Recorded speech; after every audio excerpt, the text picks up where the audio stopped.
quero parabenizar todos do MEON, em nome da Regina. É um evento super importante. MEON novamente sendo aí vanguardista, né?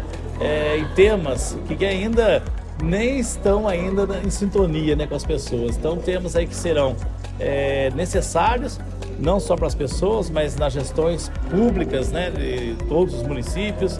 A gente sempre escutávamos falar do OSD, agora essa nova sigla, e daqui a pouco vem as cobranças também por cima, né? Tanto aí de Tribunal de Contas, Ministério Público. Então as pessoas têm que se capacitar, estar se preparando para esses novos desafios que vêm.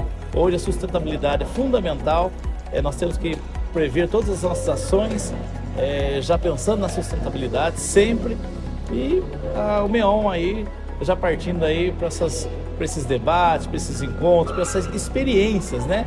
Tivemos aí o Anderson, prefeito de São José dos Campos, o Felipe Augusto, prefeito de São Sebastião, cada um trazendo sua experiência, as suas ações exitosas em cada município, né?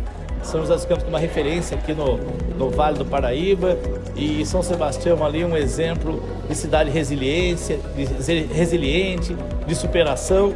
Então, acho que foi muito valiosa essa participação e muito proveitoso o dia de hoje. Parabéns ao MEON, parabéns Regina, parabéns a todos vocês por esse trabalho que está sendo realizado. E com essas alterações climáticas, a gente tem que pensar sempre o meio ambiente.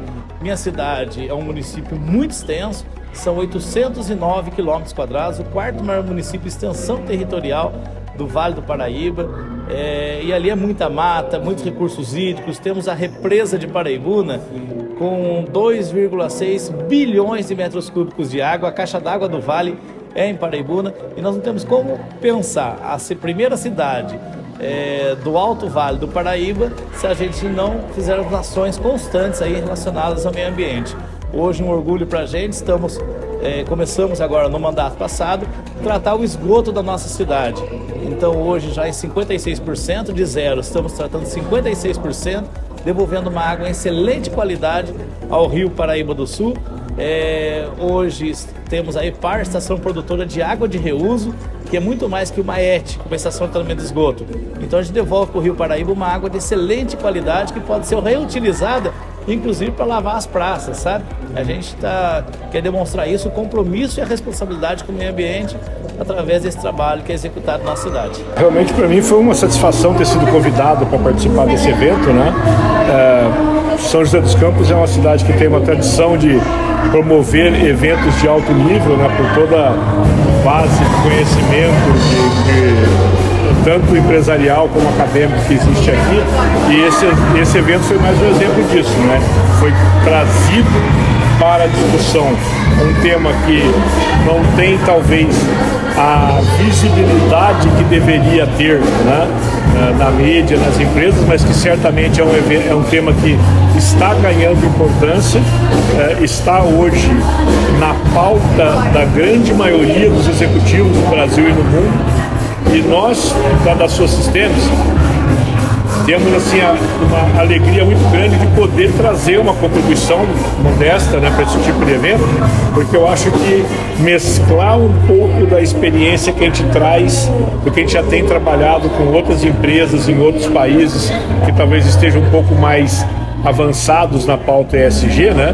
Pegar esses exemplos, casos reais e a nossa visão estratégica para o futuro e trazer isso e poder compartilhar com outros profissionais, com outras empresas, com outras instituições do Brasil, eu acho que é parte da nossa obrigação, né, em disseminar o conhecimento, em mostrar para as pessoas o que é possível a gente fazer.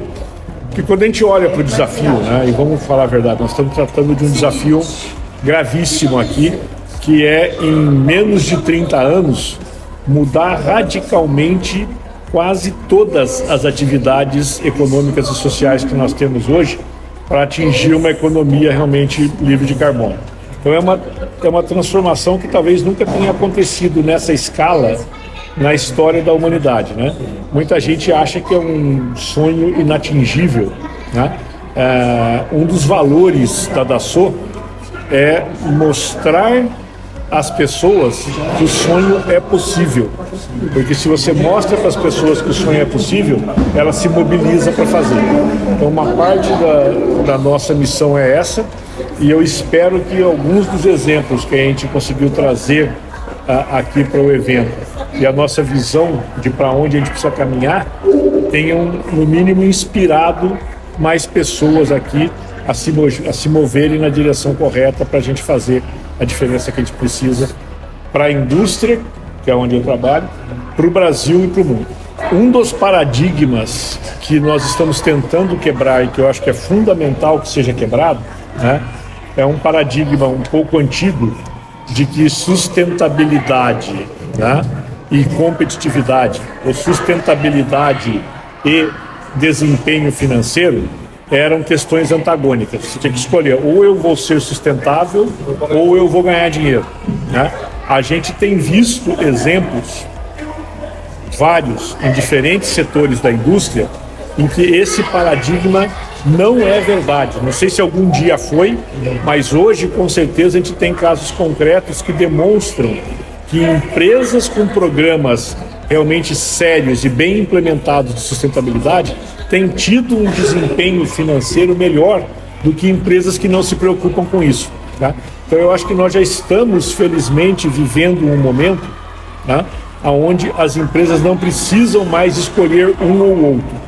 Eu acho que o grande problema é que talvez nem todas as lideranças empresariais ou das instituições, sejam governamentais, terceiro setor, seja lá o que for, talvez nem todas as lideranças já tenham tomado consciência disso e ainda estejam trabalhando com um paradigma, com um modelo de decisão equivocado, o que está atrasando talvez o processo, tornando mais difícil alcançar esses objetivos, né? Mas eu acho que é aquilo que eu comentei na palestra. Todo momento de grande transformação traz desafios e oportunidades. Os desafios estão aí e vão atingir todas as empresas, independente delas se mobilizarem para fazer alguma coisa ou não. Se você ficar sentado no seu canto, enfiar a cabeça no buraco e achar que não vai acontecer nada, você vai ser atingido pelos riscos, pelos problemas, pelos desafios, da mesma forma do que aquele que está tentando fazer alguma coisa. Agora, as oportunidades que estão aí para ser exploradas são só para quem for atrás.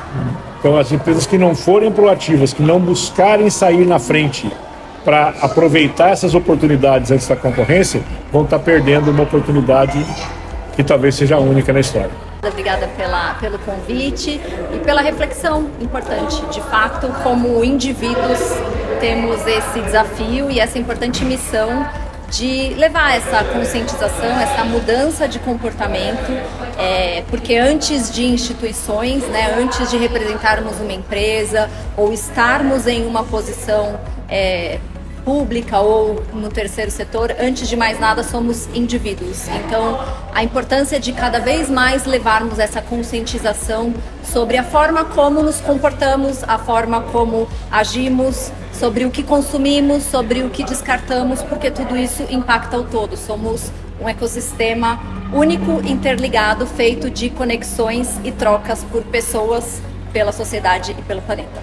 Um evento riquíssimo, um evento de muita troca, de muita informação, vários setores da economia contribuindo com esse olhar, cada um buscando a sua atuação, buscando a sua forma de contribuir, com a consciência de que estamos todos conectados, somos todos responsáveis por esse processo. Não existem concorrentes, não existem responsáveis únicos, existe um comportamento de colaboração, onde cada um pode contribuir com o seu olhar, com a sua perspectiva em prol da sociedade e do planeta. Então foi um evento de muita troca, de muita informação, muita experiência, e saio daqui bastante feliz e bastante animada com esse chamado, né, para que todos nós possamos olhar para essas questões.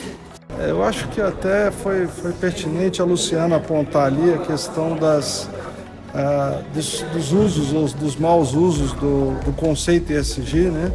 À medida em que, em algum lugar, você tem empresas se referindo como empresas com o perfil ESG e na verdade não tem o perfil, ou seja, elas estão comercializando um assunto que está em voga, que está em tema, enfim. Agora, se a gente lembrar o princípio por trás do ESG, ou seja, uma busca da sociedade por soluções onde cada um de nós pode aplicar o seu recurso, fazer um investimento e dizer, olha, bom, mas eu quero investir numa empresa que tenha responsabilidade social, numa empresa que de fato tenha o cuidado com o meio ambiente, respeite o meio ambiente, que seja transparente, que tenha governança na gestão das suas operações e que traga algum resultado. Esse conceito é difícil porque ele é antagônico na base, né? Na medida em que as pessoas buscam mais rendimento, eu quero mais ganho, mais ganho, mais ganho.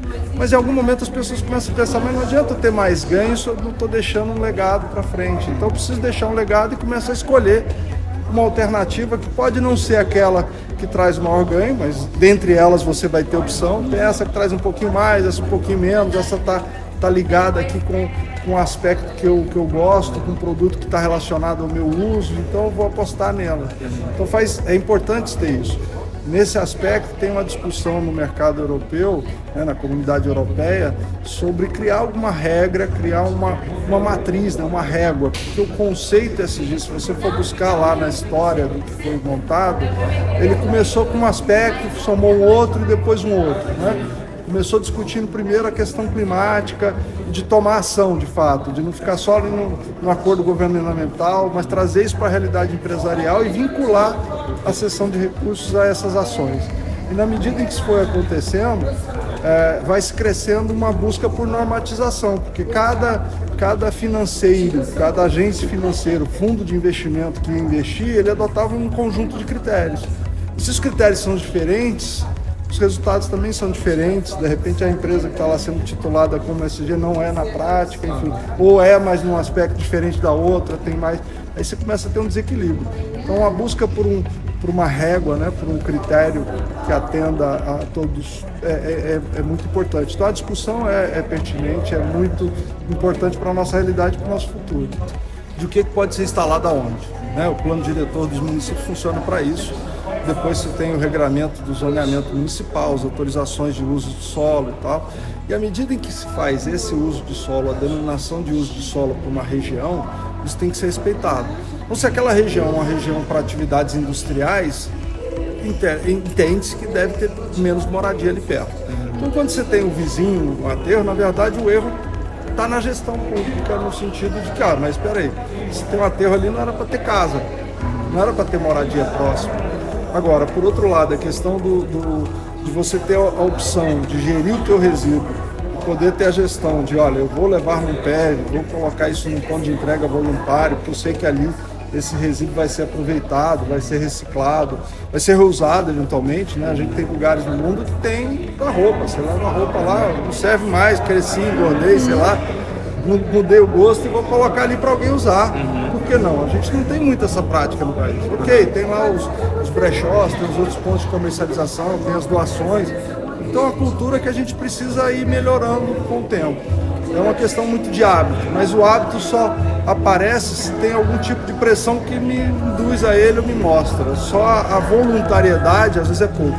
É interessante porque assim, a gente que trabalha com isso no dia a dia fala, nossa, a gente já está falando demais sobre isso, mas na verdade nunca é demais.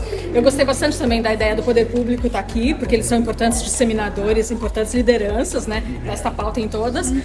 E também os especialistas de hoje, as diversas temáticas, a gente falar, né, de resíduos e certificações e etc. Eu acho que a gente fala muito, mas é que a gente fala muito de tudo hoje em dia, né? A comunicação é um desafio muito grande, porque tem 1 milhão de e-mails, de instrumentos, de aplicativos, de etc. Mas não necessariamente a mensagem chega. Então, assim, provavelmente deve ter gente estudando um pouco mais sobre como é que a gente faz isso, mas eu continuo participando dos eventos para fazer minha parte. Na verdade, assim, as pessoas vão investir onde elas vão ter lucro, de forma geral, né? Existem empresas, né, como a Luciana até mencionou, que trabalham principalmente pelo impacto social ou pelo impacto positivo ambiental. Mas eu acho que o que motiva as pessoas é entender. Na verdade, assim, não é só o dinheiro, é o que eu estou ganhando com isso.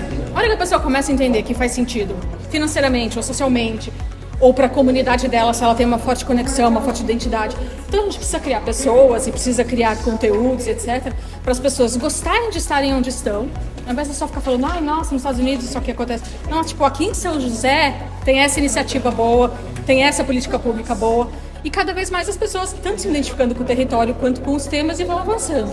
Acho que nunca vai dar pra gente cobrir tudo em todos os públicos. Todo ser humano, qualquer ser, tem um coração. Mesmo jeito, em casa nós temos mesmo sentimento, pulsação. E quando a gente acontece esse ESG, quando esses elementos estão realmente funcionando, nós temos perfeito sucesso na prática sustentável, todo mundo feliz. E qual é o coração? Eu posso falar ESG, na linguagem coloquial.